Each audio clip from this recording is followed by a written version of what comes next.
YCP తరఫున నరసాపురం నుంచి ఎంపీగా అప్పట్లో గెలిచిన రఘురామ కృష్ణంరాజు జగన్మోహన్ రెడ్డి యొక్క పార్టీలో జగన్మోహన్ రెడ్డి ఇచ్చిన బీఫామ్లో గెలిచి ఆ తర్వాత ఆయనకి దూరమైనటువంటి పరిస్థితి. అనేకసార్లు జగన్మోహన్ రెడ్డిని కలిసి తన నియోజకవర్గం గురించి కానీ పార్టీ గురించి కానీ మాట్లాడే ఉద్దేశంతో తాను ప్రయత్నాలు చేశానని, కానీ జగన్ వైపు నుంచి సరైనటువంటి కమ్యూనికేషన్ కానీ సరైనటువంటి మర్యాద బిహేవియర్ కానీ లేకపోవడం వల్ల తాను వైసీపీకి దూరం అయ్యానని అప్పటి నుంచి వైసీపీ మీద విమర్శలు చేస్తూ ఉంటారు రఘురామ కృష్ణంరాజు. అయితే ఇక్కడ జగన్మోహన్ రెడ్డికి కానీ ఈయనకి కానీ ఇద్దరికి కూడా ఇగో ప్రాబ్లమ్స్ వల్లే ఇద్దరు దూరం అయ్యారు ఒకళ్ళకొకళ్ళు అనేది చాలా క్లియర్గా కనిపిస్తుంది. అయితే ఆ తర్వాత కాలంలో జగన్మోహన్ రెడ్డి మీద ఈయన విపరీతమైన విమర్శలు చేయడంతో జగన్ కూడా సిఐడిని ఈయన మీద పురిగొల్పారు అనేటువంటి ఒక స్ట్రాంగ్ వాదనని ఇప్పటికీ కూడా రఘురామ కృష్ణంరాజు వినిపిస్తూ ఉంటారు. ఆ రోజు ఆయన్ని అరెస్ట్ చేసిన తర్వాత పోలీసులు కొట్టారని కూడా రఘురామ కృష్ణంరాజు చెప్తూ ఉంటారు. సో ఇట్లాంటి రఘురామ కృష్ణంరాజు యొక్క రాజకీయ జీవితం గోవింద అయిపోయింది, క్లోజ్ అయిపోయింది, ఆయన రాజకీయ చాప్టర్ ముగింపు దశకు వచ్చేసింది అంటూ వైసీపీకి సంబంధించి ఒక వర్గం మీడియా చాలా స్ట్రాంగ్గా దీని మీద ప్రచారం చేస్తోంది. అయితే అది ఎంతవరకు నిజంగా అట్లా జరిగితే ఎందువల్ల జరుగుతుంది, లేదు అంటే ఆయన పుంజుకుంటే ఏ రకంగా పుంజుకుంటారనే దాని గురించి మనం ఈ వీడియో చేస్తున్నాం. సో రఘురామ కృష్ణంరాజు బీజేపీ పార్టీలో చేరి అక్కడ నుంచి నరసాపురం టికెట్ తీసుకుంటారు అనేది మనకు ఉన్నటువంటి ఒక స్ట్రాంగ్ సోర్స్ ఆఫ్ ఇన్ఫర్మేషన్.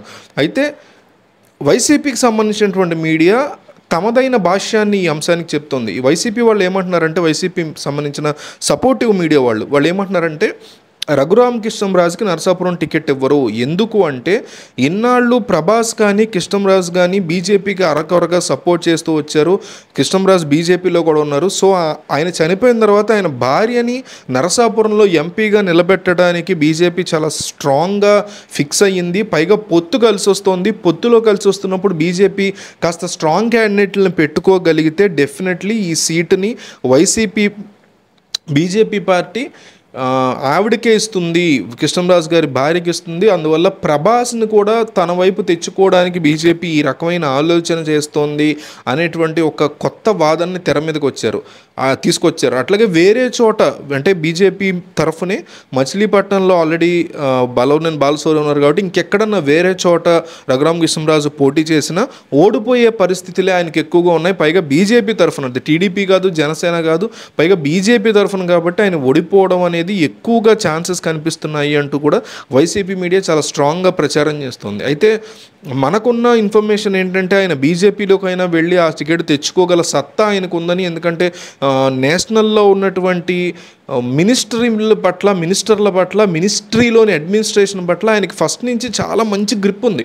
ఇది ఎవరు అవునన్నా కాదన్నా ఇది చాలా పెద్ద ఫ్యాక్ట్. ఢిల్లీలో ఉన్న చాలామంది మినిస్ట్రీల్లో ఉన్న అడ్మినిస్ట్రేషన్తో అట్లాగే మినిస్టర్లతో కూడా చాలా మంచి సయోధ్యం ఉంది రఘురామ కృష్ణంరాజుకి. అది అనేక సార్లు పబ్లిక్గా బయటపడింది.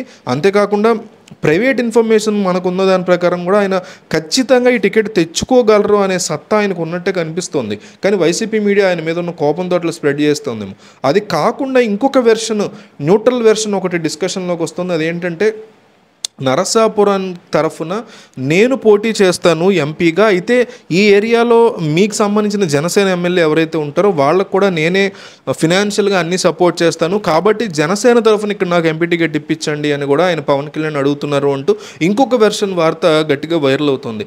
సో ఒకటి మాత్రం కన్ఫామ్, వైసీపీకి సంబంధించినటువంటి మీడియా చెప్తున్నట్టుగా ఇక్కడ రఘురామ కృష్ణంరాజుకి కాకుండా వేరే ఎవరికి టికెట్ ఇచ్చినా, ప్రభాస్ వాళ్ళ పెద్దమ్మకి ఇచ్చినా లేకపోతే వేరే ఏ వ్యక్తికి ఇచ్చినా రఘురామ కృష్ణంరాజు పొలిటికల్ చాప్టర్ మాత్రం చాలా పెద్ద రిస్క్లో పడుతుంది.